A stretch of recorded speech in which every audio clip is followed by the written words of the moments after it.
Greetings to you today on this Tuesday, the very last day of October 2023. It is October the 31st today. It says Halloween on the calendar. No Halloween parties going on here. Today's devotion is entitled, Jesus Affirms His Identity. Jesus affirms his identity, John chapter 8, verses 12 through 59. Verse 58 is the one cited here. Very truly, I tell you, Jesus answered, before Abraham was born. And that's maybe in the neighborhood of 1,800 years before he speaks these words. Before Abraham was born, I am. When he says that at the end, they know what that name, it's a name that God gave to Moses at the burning bush. He's saying, I'm God. And that did not sit well. Jesus affirms his identity. Who are you? The Jewish religious leaders in Jerusalem repeatedly approached Jesus with this question. John 8:25 and 53 in the passage today. In these verses, Jesus peppers us with powerful answers. The first answer to the question in the simple phrase, I am. The first answer comes in that simple phrase, I am. It appears in the first and last verses of this section and twice in between, verse 12, verse 24, verse 28, verse 58. Jesus repeatedly employs this phrase because it captures the powerful revelation that followed when Moses asked God to identify himself. God said, I am who I am. This is what you are to say to the Israelites. I am has sent me to you. Exodus 3:14. Jesus was the Lord. This stunning statement is followed by four others that expand on it. First of all, Jesus' listeners were products of the biological processes of this world. Jesus was not.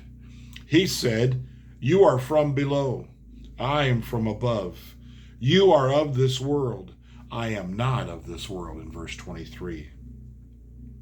It would take someone from outside the problem-filled world to solve its problems. Jesus was the one. Second, Jesus identifies himself as the light of the world. Verse 12, we mentioned that this past Sunday. Sin cloaked the world in a deep darkness. During the Feast of Tabernacles, special lighting of the temple complex recalled the Lord's promise to return light to the world. Isaiah 60, verses 1 through 3. Jerusalem could now arise and shine, for their light had come. John 8:12. Third, Jesus calls himself the truth bringer in verses 31 and 32. The devil used a lie to cause the fall into sin, and so is characterized as a murderer from the beginning, not holding to the truth, for there is no truth in him. When he lies, he speaks his native language, for he is a liar and the father of lies, in verse 44. Jesus has come to dispel the lies that the devil spreads.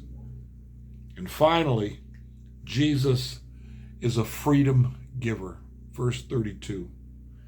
Those who sin become slaves to sin. And Jesus explained, if the Son sets you free, you will be free indeed. Verse 36. The Jewish religious leaders rejected Jesus' words and tried to kill him. We welcome these words that further affirm and clarify who Jesus is. He is the great I am, who came from beyond this world to bring our world light, to bring it truth, and to bring it freedom. Amen. Amen. I'm glad the Gospel of John is getting its day here in our devotions. It's been mostly Matthew, Mark, and Luke, and the way that they talk about the different subjects that our author has focused on. But this is good stuff about all that Jesus is. We should always be wanting to know all that we could possibly know about Jesus. But our world is ruined by the devil's lies.